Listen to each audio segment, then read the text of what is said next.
We've had a cold winter by British standards, and most of the plants in the garden have done okay, but some have taken a bit of a hit, and this is an example.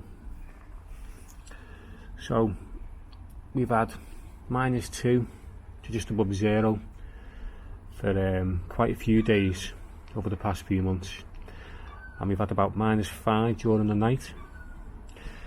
But as well as that, we've also had this extreme bitter wind that's made it feel more like -10, and I think that's the reason why this is now in this state. Now this is the Hebe Wirry Charm. It's a little bit more tender than the other Hebes, and this was hit a couple of years ago. In fact, I think it was about 3 years ago now, when we had the beast from the east. It was really hit hard then, and it came back in the spring, and I think that's what's going to happen this time. So I'm going to leave this till around about the end of March, and we should see some growth further in the plant. Now it's good to wait until you see some growth, because you know how far down on the branches the frost or the cold winds have really hit. Now even if I cut this right back, it should bounce right back and be back to itself fairly quickly. Don't get me wrong, these can be killed. Once you start heading towards -10, Hebes will really suffer. At -5, they'll lose a few leaves, but they should come back.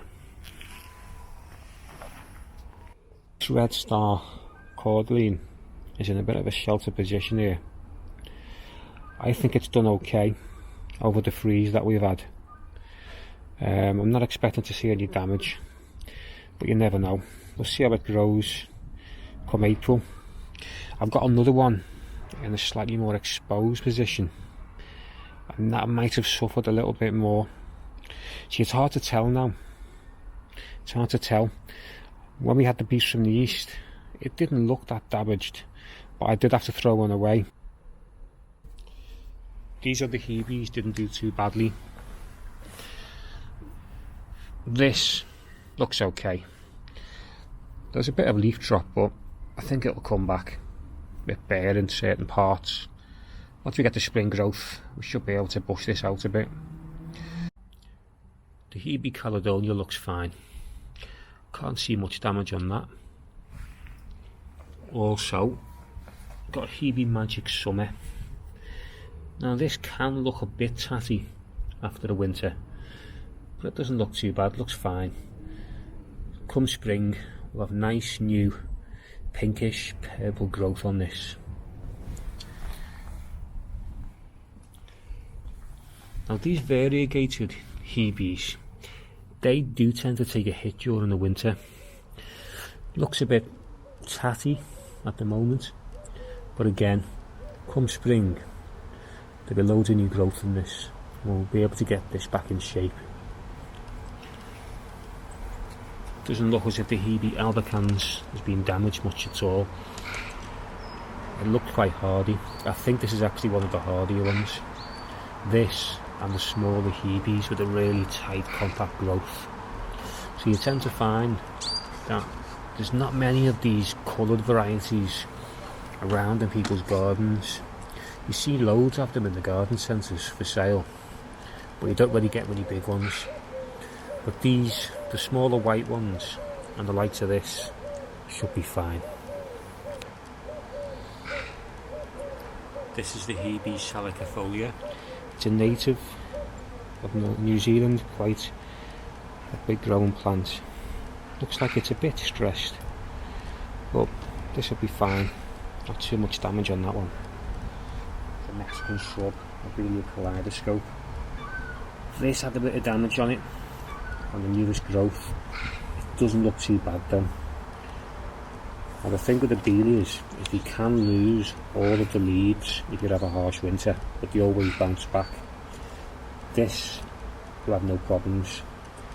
It'll give us a real flush come spring, and it's going to be fine.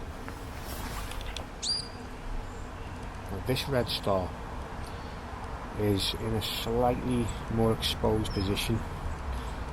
Not really the greatest location really. All is a bit narrow, so the growth isn't as good, but it does get a bit of a battering by the wind. So this got -5 during some of the nights, and it had frozen ground during the day. Now it looks okay, but we'll see what the growth's like when it really gets going, when it gets warmer. This Hebe Pascal looks okay. Doesn't look as if it's been hit much by the winter cold, and I really like the edges of this. In fact, I think this is meant to go completely purple. It hasn't done that, but it still looks fairly decent. Again, with Hebes, they fill a gap during the winter when everything's died down, and you get a nice evergreen structure to your garden. Now this Pittosporum Tom Thumb is known to take a bit of a hit if you get a harsh winter, but it looks okay. It doesn't look as if it's been hit too much. When you get the nice fresh lime green growth on this, it'll be fine. But next to it here, this Hebe is taking a real hit. It's been hit by really bitter winds, and I've actually cut a few of the branches back. They were in that much of a state, but I haven't cut it back too much because we want to see in the spring some new growth that will come, and what we'll do is we'll cut it back to that new growth and it will bounce back. Now this was cut to the ground about 3 years ago during the Beast of the East. I didn't think it would survive. I actually hard pruned it right back, and it just bounces right back, and I'm expecting this to do exactly the same thing this time round. But again, with Hebes, really you need to wait for the new growth, see how far the damage goes, and then prune it back so that it can recover in the spring and summer.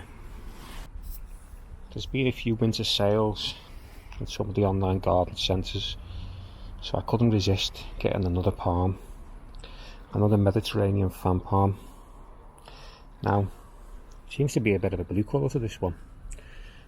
The others are a bit greener, but it's a fantastic specimen. Big Plant Nursery purchased this one from, and hopefully in this location it'll give us some nice growth over the coming years. When I first moved in, I was thinking of chopping all this down because these branches can get a bit tatty. It's a flowering quince, but this is going to really bud out in a few weeks. We'll have an impressive display of these nice orange, red looking flowers.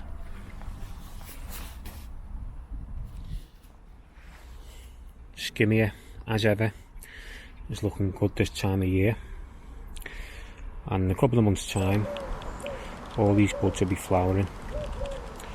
I've got like a little plant here, little Christmas box bush, dwarf variety, and you can really smell the flowers on this plant. It's well known for the scent. Got another one on the other side of the garden. This is just as good.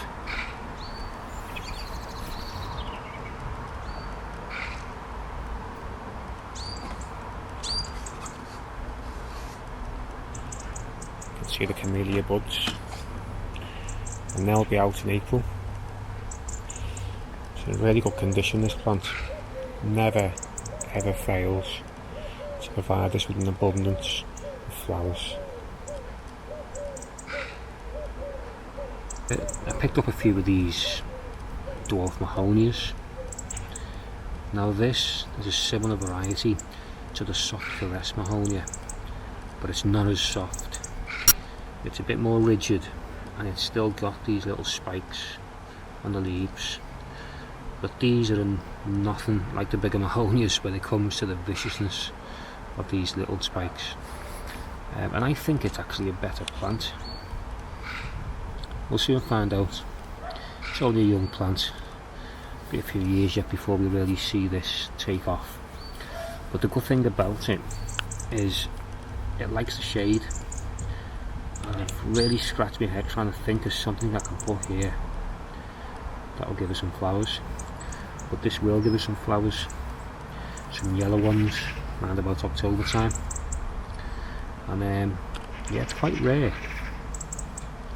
I don't think you can get it from a lot of garden centres. You can get a lot of the soft caress plants, but I'd seek this one out. Mahonia Sweet Winter. Thanks for watching, and don't forget to subscribe.